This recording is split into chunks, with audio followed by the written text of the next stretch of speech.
इसमें क्या किया गया है, इसको सोप वाटर में डुबाया गया है, जिसके कारण इसमें एक पतला, बहुत पतला सोप वाटर का फिल्म आ गया है। ठीक है, अब इसको पकड़ के जब रखे हो तो ये अपने जगह पे बना हुआ है। जैसे ही इस वायर को हम छोड़ते हैं तो क्या होता है, ये मूव करता है। हेलो स्टूडेंट्स, हम लोग पढ़ रहे थे विभिन्न भौतिक राशियों का बीमा, डायमेंशन और यूनिट, मात्रक किस प्रकार लिखा जाता है। ठीक है, तो शायद 24 नंबर तक हो चुका था, उसे अब आगे बढ़ाते हैं। ठीक है, तो 25 नंबर में क्या है ये जरा देखो, पृष्ठ तनाव। पृष्ठ तनाव, सरफेस टेंशन। पृष्ठ तनाव, सरफेस टेंशन। तो सरफेस टेंशन, पृष्ठ तनाव क्या है, इसको थोड़ा सा जान लो। तो ये किसके लिए आता है, तो किसी द्रव के लिए। क्या, किसी द्रव के लिए, लिक्विड। तो उसके लिए क्या बोला जाता है कि एक ऐसा गुण है जिसके कारण कोई भी द्रव अपने मुक्त पृष्ठ को, नहीं, फ्री सरफेस को क्या करना चाहता है, मिनिमम, न्यूनतम करना चाहता है। यानी कि किसी द्रव का वैसा गुण जिसके कारण वह अपने मुक्त पृष्ठ को न्यूनतम बनाए रखना चाहता है, उसी गुण को क्या कहते हैं, पृष्ठ तनाव कहते हैं। ठीक है, देखते हो कोई पानी का छोटा बूंद होता है, वो क्या होता है, स्फेरिकल, गोलाकार होता है। ठीक है ना, गोलाकार क्यों होता है, क्योंकि इस शेप में वो अपने पृष्ठ क्षेत्रफल को सबसे न्यूनतम बना के रखता है। ठीक है, तो देखते हैं कि पृष्ठ तनाव आखिर है क्या।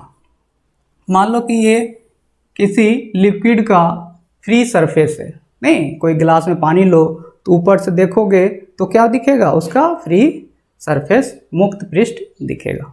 ठीक है, तो उस मुक्त पृष्ठ पर हम लोग एक काल्पनिक रेखा खींच देते हैं। मान लो कि ये काल्पनिक रेखा है, इसका लंबाई कितना है, एल के बराबर है। ठीक है, अब क्या देखेंगे कि इसके दोनों तरफ द्रव फोर्स लगा रहा है। क्या लगा रहा है, फोर्स, बल। फोर्स लगाएगा तभी तो अपने मुक्त पृष्ठ को न्यूनतम बना के रखेगा। ठीक है, इधर एफ फोर्स, इधर एफ। ठीक है, अब इसके लिए क्या बोला गया कि ये फोर्स जब लगा रहा है तो सरफेस टेंशन कितना के बराबर होगा, पृष्ठ तनाव कितना के बराबर होगा, जो ये फोर्स लगा रहा है एफ, और ये लंबाई काल्पनिक रेखा जो लिया गया है एल, इसको डिवाइड कर दो तो क्या मिल जाएगा, पृष्ठ तनाव मिल जाएगा। यानी कि इससे ये पता चलता है कि जितने लंबाई में तुमने फोर्स लिया और उस लंबाई को जब डिवाइड कर दोगे तो ये क्या मिल जाएगा, प्रति एकांक लंबाई में बल। यानी कि एकांक लंबाई मतलब क्या, 1 मीटर। ठीक है, तो एकांक लंबाई में जो बल मिलता है वही कितना के बराबर होता है, पृष्ठ तनाव के बराबर होता है। यानी कि समझ में आ गया कि पृष्ठ तनाव क्या है, गुण है जिसके कारण वह अपने पृष्ठ क्षेत्रफल को क्या करना चाहता है, न्यूनतम बना के रखना चाहता है। और न्यूनतम बनाने के लिए वो क्या कर रहा है, फोर्स अप्लाई कर रहा है, बल लगा रहा है, नहीं। और ये बल हम लोग क्या लेते हैं, तो एकांक लंबाई के लिए बल लेते हैं। ठीक है, तो ये फार्मूला है, इस पर हम लोग तो निकाल सकते हैं डायमेंशन कितना के बराबर होता है। लेकिन पृष्ठ तनाव को हम कैसे समझ सकते हैं कि ऐसे तो देखने से पता नहीं चल रहा है कि पृष्ठ तनाव यहाँ पे उत्पन्न हो रहा है। तो उसके लिए एक एक्सपेरिमेंट है, उस एक्सपेरिमेंट को हम जब करते हैं तो ये पता चल जाता है कि हाँ, एक्चुअली में पृष्ठ तनाव किसी सरफेस पे होता है। तो उस एक्सपेरिमेंट को थोड़ा सा देख लेते हैं कि क्या है वो। ये इस तरह का एक फ्रेम लिया गया है और ये शायद कैमरा कैप्चर कर रहा होगा कि ये वायर है, इसमें इस प्रकार इसको लगा दिया गया। ठीक है, अब इसको इस प्रकार लगाया, अब क्या करना है, इसको सोप वाटर में, नहीं, ये साबुन का पानी जो होता है उसमें इसको डुबा देना है। ठीक है, डुबाने के बाद क्या करो, इसको यहाँ पर पकड़ के रखो इस तरह से, तो क्या होगा, यहाँ पे एक फिल्म बन जाएगा, नहीं, क्या, लिक्विड का, सोप का, साबुन का। अब उस फिल्म को क्या करना है, इस तरह से होल्ड करके रखना है। जब छोड़ोगे इसको क्या होगा, ये मूव करके यहाँ चला जाएगा। क्या हुआ कि यहाँ जब पकड़ के रखते हो तो ठीक है, जितना फोर्स अप्लाई कर रहे हो और इधर से फोर्स वो पृष्ठ तनाव के कारण जो लग रहा है वो बराबर है, तो इस तरह से होल्ड करके रखे हुए हो। जब छोड़ देते हो तो क्या करता है, पृष्ठ तनाव के कारण जो फोर्स अप्लाई हो रहा है वो इसको इधर खींच लेता है। ठीक है, देखो करके देखते हैं।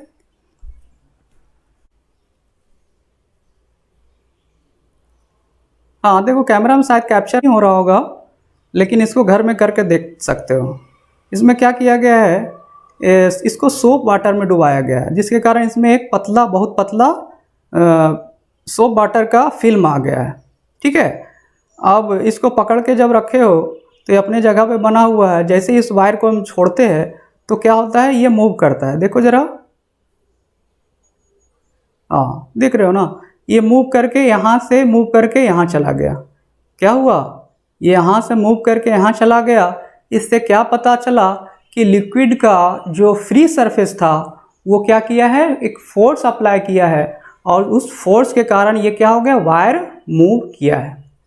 क्लियर हो रहा है ना, यानी कि फ्री सरफेस, देखो ये मूव किया, ये जब मूव किया तो मुक्त पृष्ठ इस साइड का और इस साइड का क्या हुआ, कम हो गया। ठीक है ना, क्या क्या समझ रहे हो, देखो थोड़ा ध्यान से सुनो। क्या हुआ कि इधर मुक्त पृष्ठ था, इधर भी मुक्त पृष्ठ था, और वो मुक्त पृष्ठ इधर मूव करने के कारण क्या हो गया, कम हो गया। यानी कि इसका प्रॉपर्टी पता चल गया कि अपने मुक्त पृष्ठ को न्यूनतम बना के रखना चाहता है। तो न्यूनतम बनाने के लिए क्या किया, फोर्स अप्लाई किया, नहीं इस डायरेक्शन में फोर्स अप्लाई किया, जिसके कारण ये इधर मूव हो गया, और मूव होने से इसका मुक्त पृष्ठ न्यूनतम हो गया। यानी कि द्रव को जब भी मौका मिलता है तो वो अपने मुक्त पृष्ठ को न्यूनतम बना लेता है। ठीक है ना, और यही गुण क्या है, पृष्ठ तनाव है। और ये कितना के बराबर होता है, जो फोर्स अप्लाई कर रहे हो और लंबाई, कितने लंबाई के लिए कितना फोर्स लग रहा है उससे डिवाइड कर दोगे, लंबाई को डिवाइड कर दोगे फोर्स में, तो क्या मिल जाएगा, पृष्ठ तनाव का वैल्यू मिल जाएगा। समझ में आ रहा ना। तो इस एक्सपेरिमेंट से हम लोग ये कैलकुलेट कर सकते हैं कि पृष्ठ तनाव कितना के बराबर है। कैसे कैलकुलेट कर सकते हैं वो जरा देखो, मैं फिगर में दिखाता हूँ। ठीक है, हाँ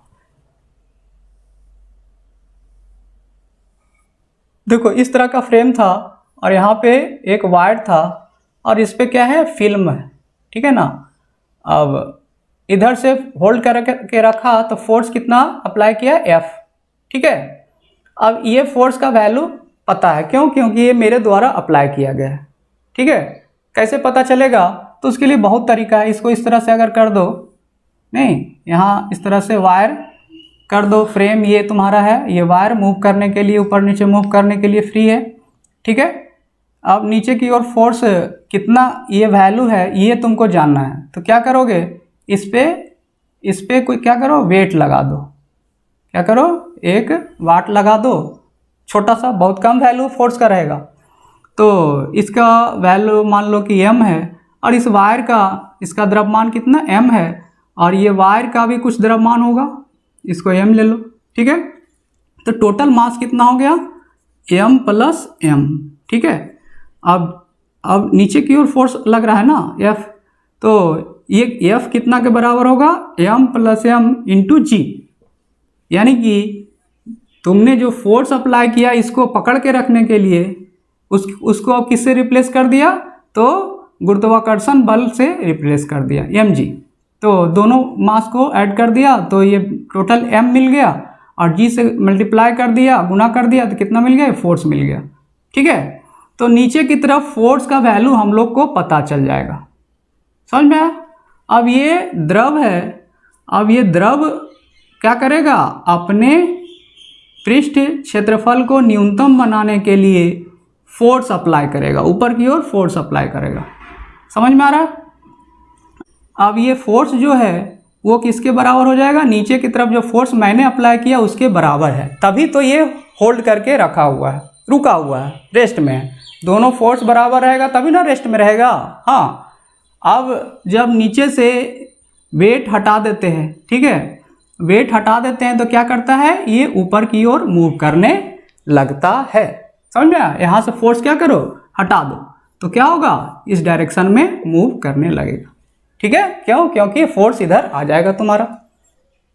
ठीक, तो ये जब पता चल गया कितना फोर्स अप्लाई करने से ये ऊपर की ओर मूव करता है, तो इस फॉर्मूला में पुट करके हम वैल्यू निकाल नहीं सकते हैं।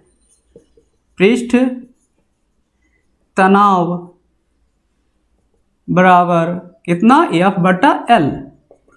F कितना है, m plus m into g divided by L। और इसमें एक बात का और ध्यान देना है, इसमें दो मुक्त पृष्ठ है, समझ में आया? एक इस साइड और एक पीछे वाला साइड। किसी भी पतले फिल्म में दो सरफेस एरिया है ना, फ्री सरफेस क्या है, दोनों साइड है, तो दोनों साइड है, तो ये जो पृष्ठ तनाव मिला वो दोनों साइड को जोड़ करके मिला है, तो क्या करना पड़ेगा, 2 से डिवाइड करना पड़ेगा। अगर एक पृष्ठ का पृष्ठ तनाव तुमको मालूम करना होगा तो क्या करना होगा, 2 से डिवाइड करना पड़ेगा। क्यों?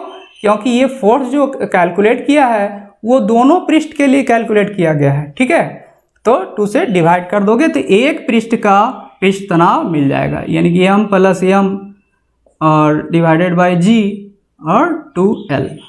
ठीक है, तो इस प्रकार क्या मिला, F बटा 2L बराबर m plus m into g divided by 2L। तो ये वैल्यू हमको जब मिल जाता है, देखो तो जरा इसमें सब कुछ पता है।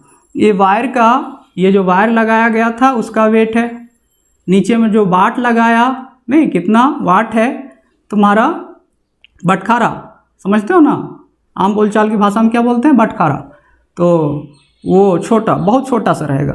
ठीक है, तो उसका वैल्यू भी पता है, जी का वैल्यू तो पता ही होता है, और 2L कितना वायर का यहाँ से यहाँ तक लंबाई है ये भी पता है। तो सारा वैल्यू जब पता हो गया, ये इसमें पुट कर देंगे तो क्या मिल जाएगा, जो सोप वाटर लिया गया था उसके पृष्ठ तनाव का वैल्यू मिल जाएगा। समझ में? तो इस एक्सपेरिमेंट से हम लोग क्या कर सकते हैं, कैलकुलेट भी कर सकते हैं कि कितना के बराबर पृष्ठ तनाव होता है। ठीक है, क्लियर हुआ? हाँ, तो आगे देखते हैं हम लोग कि आखिर ये पृष्ठ तनाव उत्पन्न होता है क्यों। समझ में आया? अभी तो हम देख लिया कि पृष्ठ तनाव होता है, ठीक है, कैसे होता है वो भी पता चल गया, लेकिन क्यों होता है, समझ में आ रहा है, क्यों होता है वो थोड़ा सा जानना है। ये मान लो कि इस तरह का एक गिलास लिया, अब इसमें पानी ले लिया है, नहीं क्या है, द्रव है, वाटर, तो ये क्या है, यहाँ पर तुमको मुक्त पृष्ठ दिख रहा है। ठीक है, तो मुक्त पृष्ठ दिख रहा है, यहाँ पर सरफेस टेंशन है, ये कैसे है, तो इसके मॉलिक्यूलर लेवल पे जाना होगा। बहुत सारे वाटर के अणु होंगे, तो प्रत्येक अणु क्या करेगा, एक दूसरे को अट्रैक्ट करता है, नहीं ये वाला है, इसके चारों तरफ क्या होगा, वाटर के मॉलिक्यूल होंगे, वो क्या करेंगे, इसको अट्रैक्ट करेंगे, नहीं, और ये सबको क्या करेगा, अट्रैक्ट करेगा। यानी कि ये चारों तरफ फोर्स लगा रहा है। जितना भी अंदर में तुम वाटर का मॉलिक्यूल अणु देखोगे, वो क्या करेगा, अपने चारों तरफ जो मौजूद अणु है उसको अपनी ओर अट्रैक्ट करता है। ठीक है, ये लिक्विड में प्रॉपर्टी है सभी। तो अब देखो चारों तरफ, अब सोचो जरा कि तुम्हारे चारों तरफ से बहुत सारा लड़का क्या कर रहा है, पकड़ के खींच रहा है, चारों तरफ से बराबर फोर्स लगा रहा है, तो तुम मूव करोगे क्या, नहीं मूव करोगे। क्यों? क्योंकि चारों तरफ से जब फोर्स इक्वल हो जाएगा तो रिजल्टेंट फोर्स, परिणामी बल क्या हो गया, 0 हो गया। इधर से खींच रहा है, इधर से खींच रहा है, इधर से खींच रहा है, चारों तरफ से खींच रहा है, और चारों तरफ से फोर्स बराबर है, तो तुम अपने जगह पे बने रहोगे। ठीक है, वही कहानी यहाँ पर भी हो रहा है। लेकिन जब पृष्ठ पर जब अणु को देखते हैं तो क्या, ऊपर तो हवा है, नीचे में क्या है, वाटर है, तो अब क्या होगा, ये फोर्स सिर्फ नीचे की तरफ रहेगा। समझ रहे हो बात? क्या हुआ, ये जो अणु है पृष्ठ पर जो मौजूद है वो सिर्फ नीचे की ओर फोर्स अप्लाई कर रहे हैं। अब देखो, जब सिर्फ नीचे की तरफ फोर्स अप्लाई हो रहा है इस डायरेक्शन में, जितने भी अणु हैं सब क्या कर रहे हैं, नीचे की तरफ फोर्स अप्लाई कर रहे हैं। समझ में आया ना, नीचे की तरफ जब फोर्स अप्लाई करेंगे तो जो पृष्ठ वाले पानी के अणु है वो अंदर आना चाहेंगे, अंदर आना चाहेंगे, सभी अंदर आना चाह रहे हैं। इसका मतलब क्या हुआ, अपने पृष्ठ क्षेत्रफल को वो न्यूनतम बनाना चाह रहे हैं। समझ में आ रहा है ना क्या बोल रहा हूँ, कि जब वाटर के अणु अंदर आना चाहेंगे, अंदर की तरफ फोर्स लगाते रहेंगे तो पृष्ठ क्षेत्रफल को न्यूनतम बनाना चाहेंगे। ठीक है, हाँ, जब भी मौका मिल गया, ये तो क्या वैल्यू तुम्हारा पानी का मात्रा ज़्यादा है इसलिए ये नहीं बना पा रहा है, लेकिन जब वाटर का छोटा मॉलिक्यूल होता है वो क्या होता है, स्फेरिकल होता है। क्योंकि वो चारों तरफ से फोर्स लगा रहा है अंदर की ओर जाने के लिए, अंदर की ओर जाने के लिए। ठीक है, तो अंदर की ओर जाने के लिए जब फोर्स लगाया तो वो अपने शेप को क्या कर दिया, स्फेरिकल कर दिया। स्फेरिकल कर दिया, इसका मतलब क्या हुआ, उसका पृष्ठ क्षेत्रफल इस शेप में, इस आकार में सबसे कम हो गया। ठीक है, तो समझ में आ ही गया होगा कि पृष्ठ तनाव, पृष्ठ सरफेस टेंशन आखिर है क्या। ठीक है, क्लियर हुआ। चलो, तो अभी तो फिलहाल फार्मूला से ही मतलब है, जब चैप्टर में जाएंगे तो और डिटेल से हम लोग पढ़ेंगे। ठीक है, तो डायमेंशन तो निकाल ही सकते हो, निकालो डायमेंशन।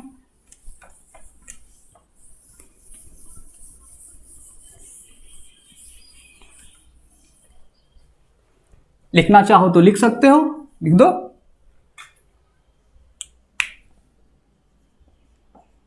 किसी द्रव का वह गुण जिसके कारण द्रव अपने मुक्त पृष्ठ को न्यूनतम बनाना चाहता है, उस गुण को पृष्ठ तनाव कहते हैं। पृष्ठ तनाव प्रति एकांक लंबाई पर लगने वाले बल के बराबर होता है। प्रति एकांक लंबाई पर लगने वाले बल के बराबर होता है, यानी कि ये जो मुक्त पृष्ठ है इस पे लंबाई हमने क्या लिया था, L लिया था, और फोर्स लग रहा था इस लंबाई पर, इस लंबाई पर फोर्स कितना लग रहा था, F फोर्स लग रहा था। ठीक है, तो एकांक यानी कि एकांक लंबाई पर लेने के लिए क्या करना पड़ेगा, फोर्स में से डिवाइड करना पड़ेगा जो टोटल लंबाई ले रहे हो उसको। ठीक है, तो ये क्या मिल गया, पृष्ठ तनाव, पृष्ठ तनाव। ठीक है, ये फार्मूला मिलता है। अब इस फार्मूले पे क्या करो, पुट कर दो और डायमेंशन मिल जाएगा। ठीक है, तो लिख दो बीमा डायमेंशन किसका, पृष्ठ तनाव का, तो कितना के बराबर, बल का, बल का क्या होता है mL/T-2, ये क्या है लंबाई, इसका L। तो क्या मिल गया देखो जरा, L से L कैंसिल हो गया, नहीं L से L क्या हो गया, कैंसिल हो गया, तो क्या मिला m/T-2। या इसको इस प्रकार लिख सकते हो, L तो है नहीं तो उसके बदले में क्या, 0, L पर पावर 0, T-2। डायमेंशन ये भी लिख सकते हो ये भी लिख सकते हो, तो ये डायमेंशन मिलता है। ठीक है, यूनिट भी लिख सकते हो, SI यूनिट। SI यूनिट क्या होगा, देखो SI यूनिट इस पर ना लिख करके हम लोग क्या लिखते हैं, फार्मूला पे लिखते हैं। इस पे लिखेंगे तो क्या लिखेंगे, देखो जरा, kg, और ये क्या है, सेकेंड, kg पर सेकेंड स्क्वायर, -2 है ना, नीचे चला जाएगा तो 2 हो जाएगा। ठीक है, बटा में। तो ये थोड़ा सा ऑड लगता है, अच्छा नहीं लगता, kg पर सेकेंड स्क्वायर। ठीक है, kg पर सेकेंड स्क्वायर थोड़ा ऑड लगता है, अच्छा नहीं लगता है। तो हम लोग क्या करते हैं, इस फॉर्मूले पे इसका यूनिट लिखते हैं। तो ये क्या है, बल, बल का क्या होता है, न्यूटन। ये क्या है, लंबाई, इसका क्या होगा, पर मीटर। ठीक है, न्यूटन पर मीटर। ये क्या हो गया, SI यूनिट। CGS यूनिट, बल का CGS में मात्रक बताओ, डाइन, और लंबाई का सेंटीमीटर, डाइन पर सेंटीमीटर। ठीक है, अब FPS में भी लिखना चाहो लिख सकते हो, FPS unit, foot poundal, pound, foot pound second. ठीक है, तो बल का क्या होता है बताओ, पाउंडल, पाउंडल पर फुट। ठीक है, क्या है, पाउंडल पर फुट। तो इस प्रकार क्या हुआ, सरफेस टेंशन, पृष्ठ तनाव का डायमेंशन और यूनिट। ठीक है, इसको नोट कर सकते हो।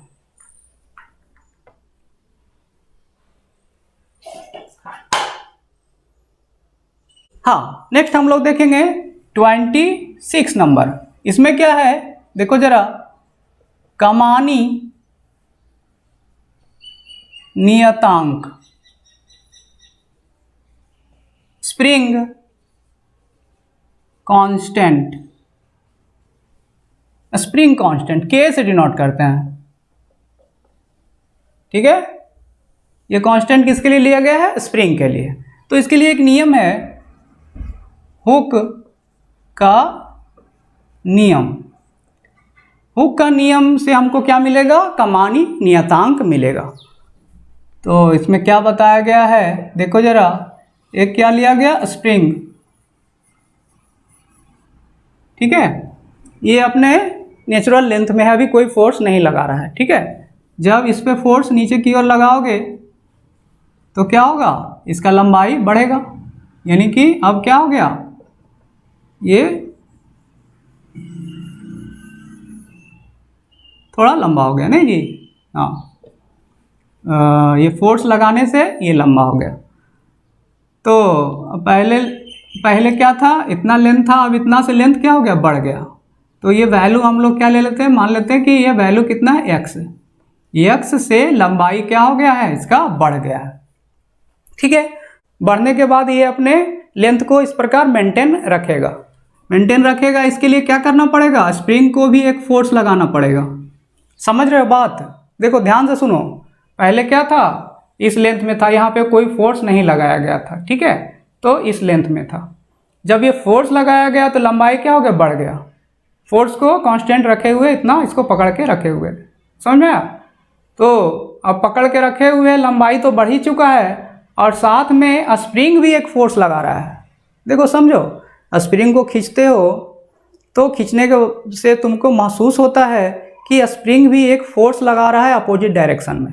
ठीक है, जिम में रहता है ना स्प्रिंग खींचने वाला, उसको खींचोगे तो तुम्हारा फोर्स जो अप्लाई हो रहा है तुमको महसूस होगा कि स्प्रिंग भी एक फोर्स लगा रहा है, जो अपने नेचुरल लेंथ में आना चाह रहा है, नहीं कि वापस इस लंबाई में आना चाह रहा है।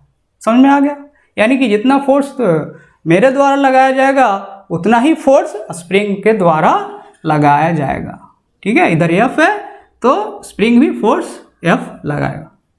समझ में आया। तो जो स्प्रिंग द्वारा फोर्स लगाया गया उसको कमानी बल कहते हैं, स्प्रिंग फोर्स कहते हैं। ठीक है, तो इसी के लिए नियम दिया गया है। क्या नियम दिया गया है कि जो कमानी बल होता है वो लंबाई में परिवर्तन के समानुपाती होता है। लंबाई में परिवर्तन मतलब लंबाई में वृद्धि भी हो सकता है और कमी भी हो सकता है। अगर इस डायरेक्शन में फोर्स लगाओ तो क्या होगा, लंबाई घटेगा। ठीक, तो नियम लिखो, क्या बोला कि कमानी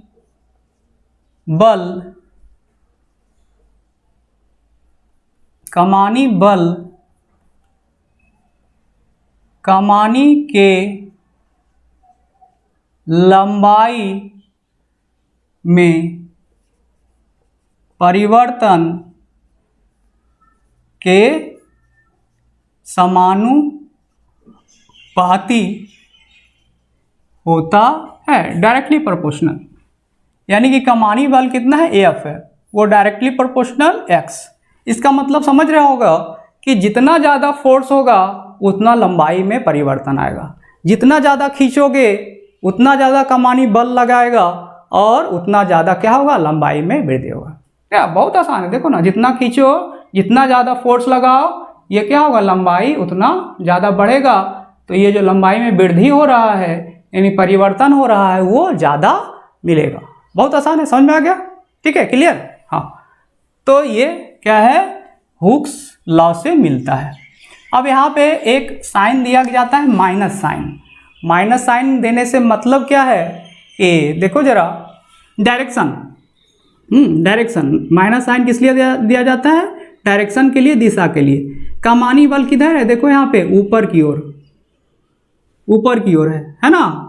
लेकिन लंबाई में वृद्धि अगर देखेंगे तो पहले यहाँ पर था ये वाला पॉइंट, अब यहाँ पे पहुँच गया। यानी कि लंबाई में वृद्धि इस डायरेक्शन में मिल रहा है। ठीक है, फोर्स ऊपर की तरफ और लंबाई में वृद्धि नीचे की ओर, तो दोनों अपोजिट डायरेक्शन में, इसलिए यहाँ पे माइनस साइन दिया जाता है। ठीक है, इसके अपोजिट अगर देखो कि इसमें ऊपर की तरफ फोर्स लगाओ, इसको दबाओ, नहीं तो क्या हो जाएगा, लंबाई में कमी आ जाएगा। ठीक है, मेरे द्वारा फोर्स किधर लगाया गया है, ऊपर की तरफ दबाया गया, तो स्प्रिंग फोर्स किधर लगाएगा, नीचे की ओर। स्प्रिंग फोर्स किधर लगाएगा, नीचे की ओर। समझ में आ रहा है ना? हाँ, लेकिन इसके लंबाई में, पहले लंबाई के लिए यहाँ से यहाँ तक था, अब ये क्या ऊपर चला गया, तो लंबाई में जो परिवर्तन मिला, कमी मिला, वो इस डायरेक्शन में मिल रहा है, एक्स का वैल्यू इधर मिल रहा है। ठीक है, यानी फोर्स नीचे की तरफ लेकिन कमी ऊपर की तरफ, तो दोनों अपोजिट डायरेक्शन में है, तो यहाँ माइनस साइन मिलेगा। ठीक है, माइनस साइन किस लिए दिया, समझ में आया? क्यों? क्योंकि डायरेक्शन दोनों का अपोजिट है। लेकिन जितना कमानी बल बढ़ेगा उतना ही लंबाई में परिवर्तन होगा। जितना कमानी बल ज़्यादा होगा, ठीक है, तो स्प्रिंग उतना ज़्यादा क्या बढ़ेगा या घटेगा। ठीक है, क्लियर हो गया होगा? तो चलो, अब इससे हमको क्या मिलता है, स्प्रिंग कांस्टेंट मिल जाता है। कैसे मिलता है, देखो, कहीं भी समानुपाती को हटाकर जब इक्वल टू करते हैं तो एक कांस्टेंट से मल्टीप्लाई करते हैं और वो कांस्टेंट क्या है, के। ठीक है, और इसी के को क्या कहते हैं, कमानी नियतांक, स्प्रिंग कांस्टेंट। ठीक है, माइनस साइन तो रहेगा ही। तो यहाँ से तुमको क्या मिलेगा, एक फार्मूला मिलेगा और जिसके आधार पर क्या, के का वैल्यू निकाल सकते हो। यहाँ से हम लोग क्या करेंगे, के निकाल लेंगे, ये बटा में चला जाएगा, एफ बटा एक्स, माइनस साइन दे दो, माइनस साइन। ठीक है, तो निकाल लो। फार्मूला तो मिल चुका है और इस फार्मूले पे क्या करेंगे, डायमेंशन निकाल लेंगे। डायमेंशन बीमा किसका, के का, क्या होगा, माइनस साइन नहीं लेना है। ठीक है, यूनिट और डायमेंशन में माइनस साइन नहीं लेना है। ठीक है, तो क्या होगा, ये क्या है, बल का क्या होता है, mL/t - 2, और नीचे में क्या है, लंबाई L। L से L कैंसिल, नहीं, L से L कैंसिल, क्या मिला, mt -2। ठीक है, या इस प्रकार लिख सकते हैं, यल तो है नहीं तो यल पे पावर 0 T-2। बोलो, ये डायमेंशन है। ठीक है, अब यूनिट लिख दो, SI यूनिट। SI यूनिट क्या होगा, इस पे क्या है, यहाँ बल न्यूटन, नीचे क्या है लंबाई न्यूटन पर मीटर। ठीक है, CGS यूनिट, बल डाइन, लंबाई सेंटीमीटर। ठीक है, डाइन पर centimetre. FPS unit, FPS unit, बल पाउंडल,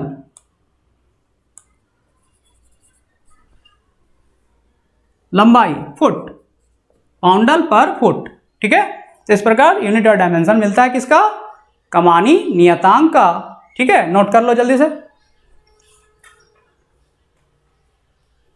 हाँ, नेक्स्ट हम लोग देखेंगे कितना नंबर, 27 नंबर। इसमें क्या है देखो जरा, पृष्ठ ऊर्जा, सरफेस एनर्जी। क्या है, पृष्ठ ऊर्जा सरफेस एनर्जी। तो अभी देखा था कि द्रव के मुक्त पृष्ठ पर बल के कारण क्या मिलता था, पृष्ठ तनाव मिलता था। ठीक है, जब वहाँ फोर्स है तो उसके कारण क्या होगा, उस पर एक ऊर्जा भी होगा। तो इसको कैसे डिफाइन करते हैं, किसी द्रव या लिक्विड के मुक्त पृष्ठ के प्रति एकांक क्षेत्रफल पर जो ऊर्जा मौजूद है वही क्या है, पृष्ठ ऊर्जा के बराबर है। समझ में आया? हाँ देखो, क्या क्या होगा, किसी द्रव के मुक्त पृष्ठ पर प्रति एकांक क्षेत्रफल पर जो ऊर्जा होती है उसे पृष्ठ ऊर्जा कहा जाता है। यानी कि पृष्ठ ऊर्जा बराबर ऊर्जा बटा क्षेत्रफल। ठीक है, तो ऊर्जा में क्षेत्रफल से भाग दे दोगे तो क्या मिल जाएगा, प्रति एकांक क्षेत्रफल पर कितना ऊर्जा है, और यही किसके बराबर होगा, तो पृष्ठ ऊर्जा के बराबर होगा। ठीक है, तो ये फॉर्मूला है। अब इस फॉर्मूले के आधार पर हम लोग क्या कर सकते हैं, इसका बीमा लिख सकते हैं। लिख दो, डायमेंशन बीमा कितना के बराबर होगा, ऊर्जा का क्या होता है, ml/T-2। ठीक है, क्षेत्रफल लंबाई गुना चौड़ाई L²। ठीक है ना, तो यहाँ से देखो L से L क्या हो गया, कैंसिल हो गया, कितना मिला, m/T-2। क्या जी, या इसको इस प्रकार भी लिखा जा सकता है, या m/L⁻⁴ T-2। ठीक है, तो ये क्या मिला, डायमेंशन मिला। यूनिट लिख दो, SI यूनिट। तो इसका SI यूनिट हम लोग क्या लिखते हैं, फॉर्मूला पे लिखते हैं। ये क्या है, ऊर्जा, और ये क्या है, क्षेत्रफल। ऊर्जा का क्या होता है SI में, बोलो, जूल। ठीक है, और ये क्षेत्रफल है, तो क्षेत्रफल का मीटर स्क्वायर, तो जूल क्या पर मीटर। ठीक है, जूल पर मीटर स्क्वायर। CGS यूनिट ऊर्जा का क्या होता है, बोलो, अर्ग नहीं, क्षेत्रफल का सेंटीमीटर स्क्वायर, अर्ग पर सेंटीमीटर स्क्वायर। ठीक है, FPS यूनिट, FPS यूनिट में क्या होगा, ऊर्जा, फुट पाउंडल, ऊर्जा का एफपीएस में फुट पाउंडल, और ये क्या है, क्षेत्रफल, तो इसके लिए क्या लिखोगे, फुट स्क्वायर, फुट पाउंडल पर फुट स्क्वायर। तो इस प्रकार क्या मिला, पृष्ठ ऊर्जा का SI unit, CGS unit, FPS unit और डायमेंशन। ठीक है, चलो इसको नोट कर लो। हाँ, नेक्स्ट हम लोग देखेंगे 28 नंबर। 28 नंबर में क्या है, गुरुत्वाकर्षण का सार्वत्रिक नियतांक, यूनिवर्सल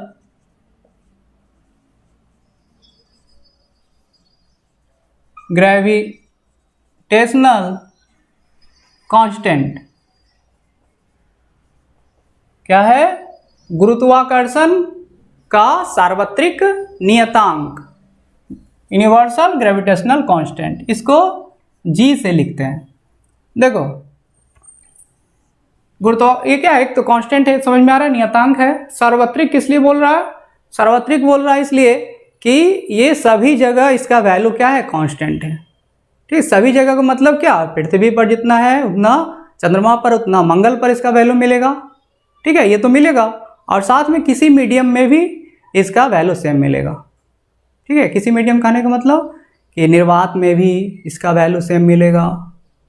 ठीक है, द्रव में अगर किसी पानी में चले जाओ तब भी इसका वैल्यू वही मिलेगा। ठीक है, सब जगह इसका वैल्यू क्या होता है, कांस्टेंट होता है, मीडियम में भी चेंज नहीं करता है और ना किसी स्थान में परिवर्तन से चेंज करता है, इसलिए इसका नाम क्या है, सार्वत्रिक नियतांक। ठीक है, गुरुत्वाकर्षण का सार्वत्रिक। तो ये कहाँ से मिलता है, जब हम लोग पढ़ते हैं न्यूटन का गुरुत्वाकर्षण का नियम, तो उसमें हम लोग को ये कांस्टेंट वैल्यू मिलता है।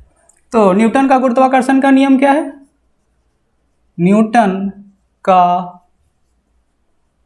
गुरुत्वाकर्षण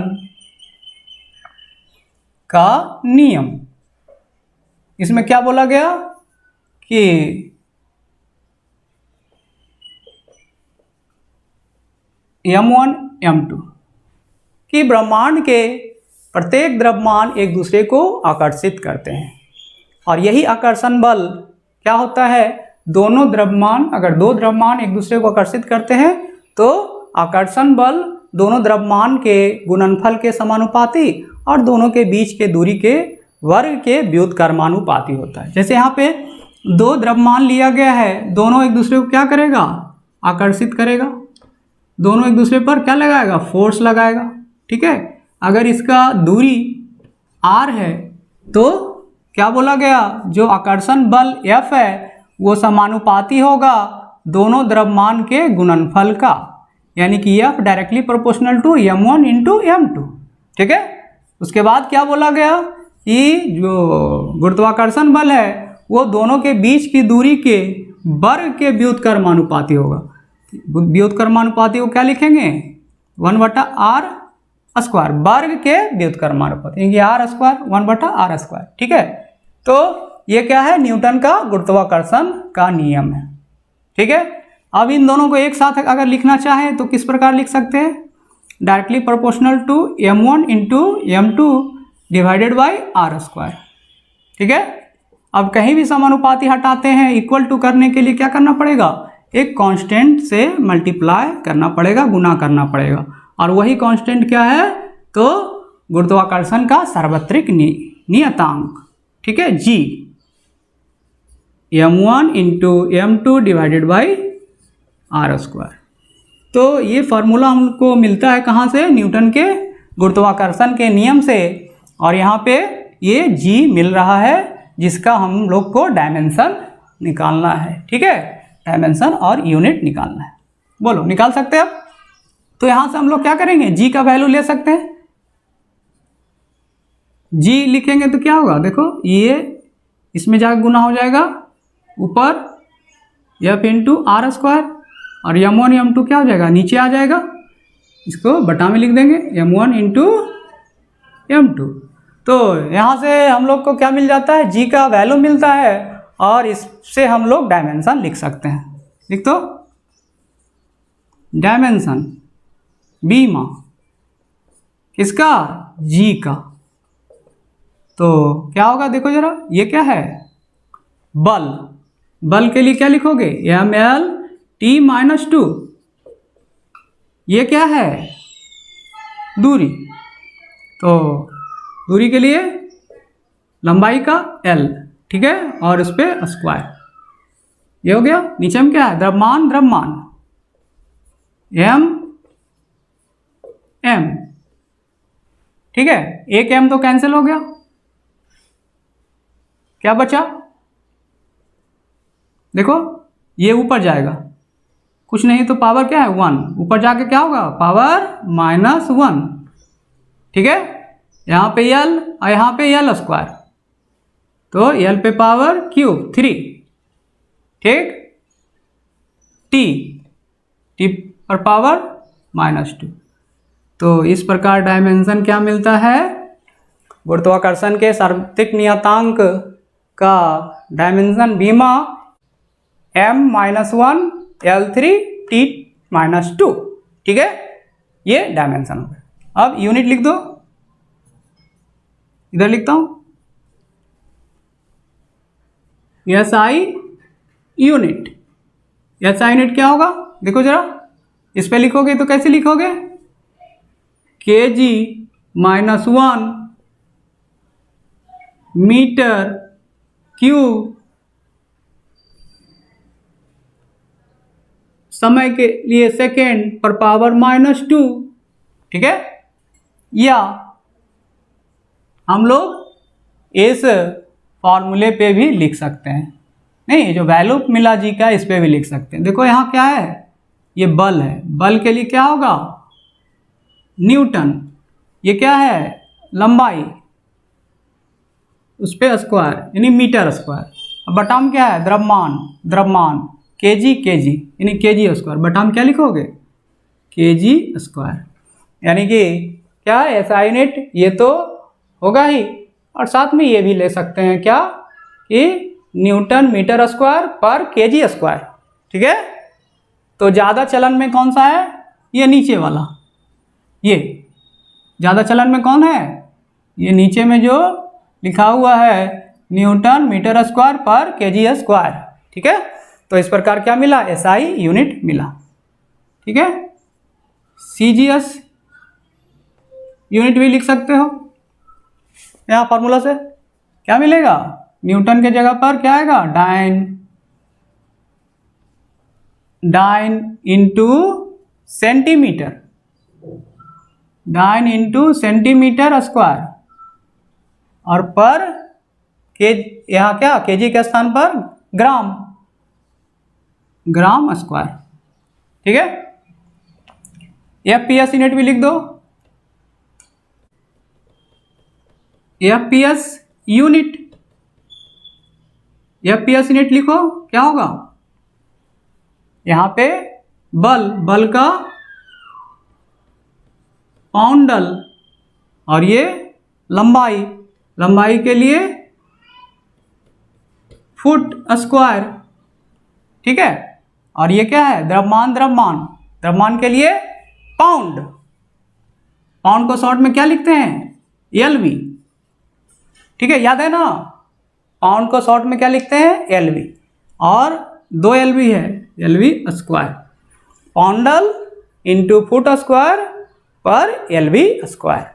तो इस प्रकार गुरुत्वाकर्षण का सार्वत्रिक नियतांक कहाँ से मिलता है, ये पता चल गया, कितना के बराबर होता है ये भी पता चल गया, और इसका डायमेंशन और यूनिट क्या होता है ये भी हम लोग जान चुके, ठीक है। तो नोट कर सकते हो इसको।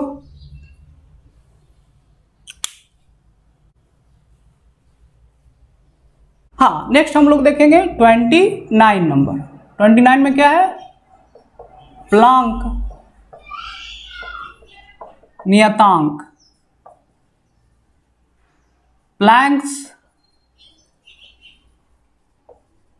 कांस्टेंट, H से सूचित करते हैं इसको, किससे, H से, ठीक है। तो ये आखिर आया कहाँ से, तो उसको जान लो थोड़ा कि प्रकाश के बारे में बहुत सारे सिद्धांत दिए गए हैं कि प्रकाश आखिर है क्या। तो उसमें से एक क्या है कि प्रकाश बहुत सारे ऊर्जा के पैकेट के रूप में आ रहा है, नहीं, जिसको क्या बोला गया, फोटोन। ठीक है, तो एक फोटोन में पार्टिकुलर एनर्जी होता है और वो एनर्जी कितना के बराबर होता है, E बराबर एच न्यू। नहीं, एच क्या है, एक फोटोन का ऊर्जा, और न्यू क्या है, आवृत्ति। प्रकाश में आवृत्ति होता है, ठीक है, फ्रीक्वेंसी होता है। तो ये मिला कहाँ से, तो क्या बोला गया कि जो फोटोन का एनर्जी है वो डायरेक्टली प्रोपोर्शनल टू आवृत्ति। नहीं, यहाँ देखो लिख देता हूँ कि फोटोन की ऊर्जा डायरेक्टली प्रोपोर्शनल टू आवृत्ति। ठीक है, यानी कि E directly proportional to frequency. जितना ज़्यादा आवृत्ति प्रकाश का होगा उतना ज़्यादा उसमें क्या होगा, ऊर्जा होगा। ठीक है, जब समानुपाती हटाते हो तो क्या करते हो, एक कांस्टेंट से मल्टीप्लाई करते हो, एक नियतांक से गुना करते हो, तो वही नियतांक यहाँ पे क्या आता है, H। ठीक है, H से गुना कर दिया न्यू में, तो क्या मिल गया, E is equal to H nu. और यहाँ से हम लोग को क्या मिलता है, फार्मूला मिल जाता है, और जिससे हम लोग क्या करते हैं, डायमेंशन निकाल लेते हैं। निकाल दो, यहाँ से क्या मिलेगा, H बराबर E बटा न्यू। ठीक है, तो डायमेंशन लिख दो, डायमेंशन किसका, H का, प्लैंक्स नियतांक। ठीक है, तो ये क्या है, ऊर्जा का क्या होता है, ml/T-2।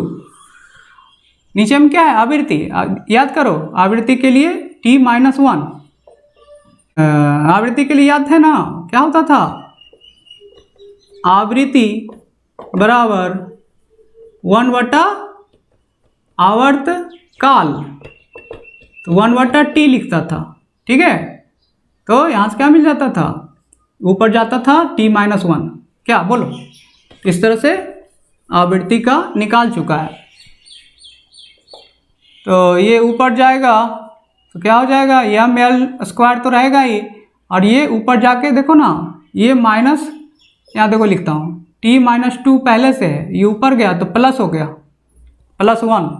ठीक है, क्या मिला, ml/T-1 बचा। तो इस प्रकार क्या मिला, इसका डायमेंशन मिल गया, कितना के बराबर, ml/T-1, ml/T-1 किसका, तो प्लैंक नियतांक का। यूनिट लिख दो, SI यूनिट। SI यूनिट में क्या लिखेंगे, देखो यहाँ से भी लिख सकते हो, तो यहाँ लिखने पे ये क्या मिलेगा, देखो जरा, kg, द्रव्यमान का kg, ये क्या है, लंबाई के लिए मीटर², L² मीटर², ये क्या है, T-1, यानी बटा में हम लोग लिख सकते हैं सेकंड। ठीक, kg मीटर²/सेकंड, या इस फॉर्मूले के आधार पर भी लिखा जा सकता है, ये क्या है, जूल। नहीं, ये क्या है, जूल एनर्जी, और ये क्या है, फ्रीक्वेंसी, आवृत्ति। इसके लिए क्या लिखता था, हर्ट्ज, लेकिन यहाँ हर्ट्ज नहीं आएगा, क्यों, क्योंकि हर्ट्ज जब भी यूज करते हैं तो सिर्फ जहाँ पर आवृत्ति है अकेले में वहाँ पर, यहाँ पर हर्ट्ज लिखोगे तो वो गलत हो जाएगा। इसके लिए हम लोग क्या लिखते हैं, हर्ट्ज कहाँ से मिलता है, तो 1 बटा सेकेंड से मिलता है। नहीं, देखो ना, आवृत्ति अभी रब बताया था कि आवृत्ति के लिए देखो ना, डायमेंशन क्या लिखा था, T-1, यानी कि सेकेंड पर पावर -1। ठीक है, सेकेंड पर पावर -1। तो आवृत्ति के लिए हम लोग क्या यहाँ पर लिखेंगे, ये वाला सेकेंड पर पावर -1, ना कि फ्रीक्वेंसी, आवृत्ति लिखेंगे। क्या लिखेंगे, ये। तो अब देखो ये ऊपर जाएगा तो क्या हो जाएगा, जूल इंटू सेकेंड। तो ज़्यादा चलन में है कौन सा यूनिट, ये वाला यूनिट।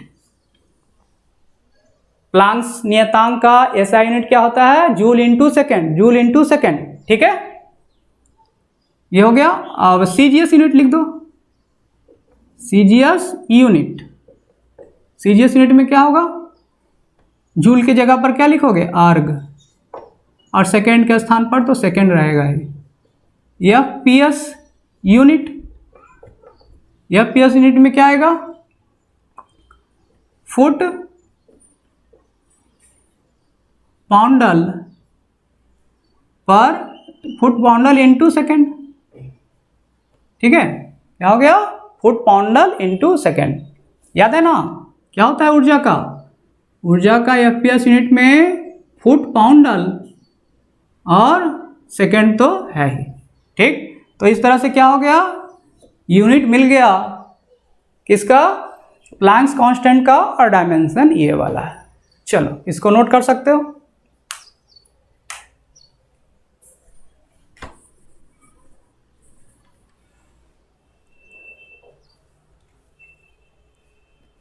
हाँ, नेक्स्ट क्लास में हम लोग और देखेंगे कि बाकी जो भी भौतिक राशि है उसका क्या डायमेंशन, बीमा और यूनिट है, ठीक है।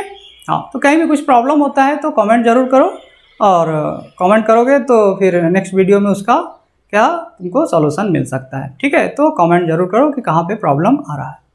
चलो ठीक है, मिलते हैं नेक्स्ट वीडियो में।